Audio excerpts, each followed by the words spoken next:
Sir Brahmo, बिथांमोनखौ जों बावनो हाया। मानोना बड'लेण्ड मुभमेन्टआव जोंहा रुंसारि जालांनाय गोबां दैदेनगिरिफोर दङ।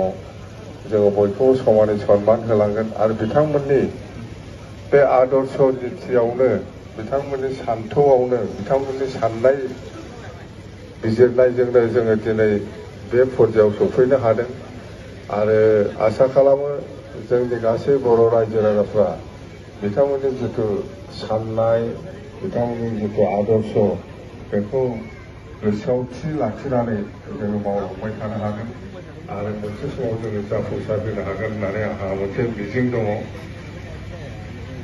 नोंगौ बिरेस्वर ब्रह्म बिथाङानो जा, सोमला बसुमतारी बिथाङानो जा, उपेन्द्रनाथ ब्रह्म बड'फा बा बिर सेलागां बा सोमला बसुमतारी, बालिराम बसुमतारी, गारलाबाथा बसुमतारी बिथांमोननि जिथु सान्थौ, बे सान्थौजोंनो जोङो दिनै बे पर्यायाव सफैनो हादों आरो बिथांमोननि जिथु आदर्श बेखौ जों जुदि थारैनो गोसोआव थि लाखिनानै मावलांबाय थानो हायोबा मोनसे थांखियाव जोङो दिनै नङा गाबोन, गाबोन नङा समखौ जों सौहैथारनो हागोन आरो बेखौ जोङो बयनिबो दायित्व, जों बर' जाथिनि बयनिबो दायित्व, दैदेनगिरिफोरनिबो दायित्व, बयबो जोङो गोसोआव थि लाखिनानै जयैनो खौसेयैनो मावलांबाय थानो हायोब्लानो जोङो थांखियाव सौहैनो हागोन आरो हाथारगोनबो।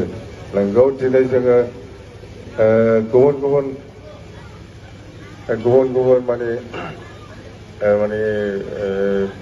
जायगायाव थानानै, सोरबाया राजनितिकआव थानानै, सोरबाया फरायसा आफादाव थानानै, सोरबाया एमप्लयि फेडारेसनाव थानानै, सोरबाया आबुबाव थानानै गुबुन जायगा लानानै खामानि मावबाय थादों। खिन्थु जोंनि थांखिया एगानो।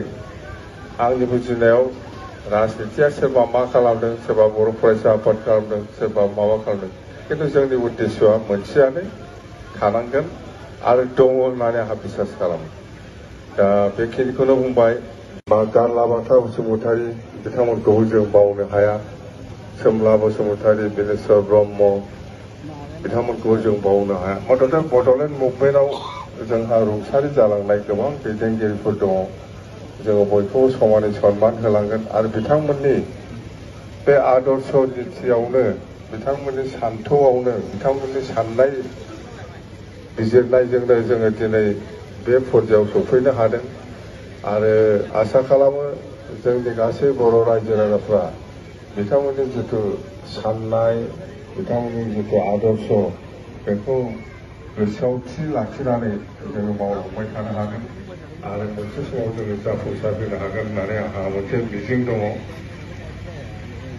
नोंगौ बिरेस्वर ब्रह्म बिथाङानो जा, सोमला बसुमतारी बिथाङानो जा, उपेन्द्रनाथ ब्रह्म बड'फा बा बिर सेलागां बा सोमला बसुमतारी, बालिराम बसुमतारी, गारलाबाथा बसुमतारी बिथांमोननि जिथु सान्थौ, बे सान्थौजोंनो जोङो दिनै बे पर्यायाव सफैनो हादों आरो बिथांमोननि जिथु आदर्श बेखौ जों जुदि थारैनो गोसोआव थि लाखिनानै मावलांबाय थानो हायोबा मोनसे थांखियाव जोङो दिनै नङा गाबोन, गाबोन नङा समखौ जों सौहैथारनो हागोन आरो बेखौ जोङो बयनिबो दायित्व, जों बर' जाथिनि बयनिबो दायित्व, दैदेनगिरिफोरनिबो दायित्व, बयबो जोङो गोसोआव थि लाखिनानै जयैनो खौसेयैनो मावलांबाय थानो हायोब्लानो जोङो थांखियाव सौहैनो हागोन आरो हाथारगोनबो।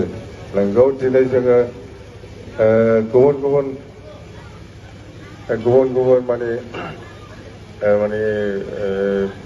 जायगायाव थानानै, सोरबाया राजनितिकआव थानानै, सोरबाया फरायसा आफादाव थानानै, सोरबाया एमप्लयि फेडारेसनाव थानानै, सोरबाया आबुबाव थानानै गुबुन जायगा लानानै खामानि मावबाय थादों। खिन्थु जोंनि थांखिया एगानो। आंनि बुजिनायाव राजनितिया सोरबा मा खालामदों, सोरबा बर' फरायसा आफाद खालामदों, सोरबा माबा खालामदों, खिन्थु जोंनि उद्देश्यआ मोनसेयानो थानांगोन आरो दङ होननानै आंहा बिसास खालामो। दा बेखिनिखौनो बुंबाय।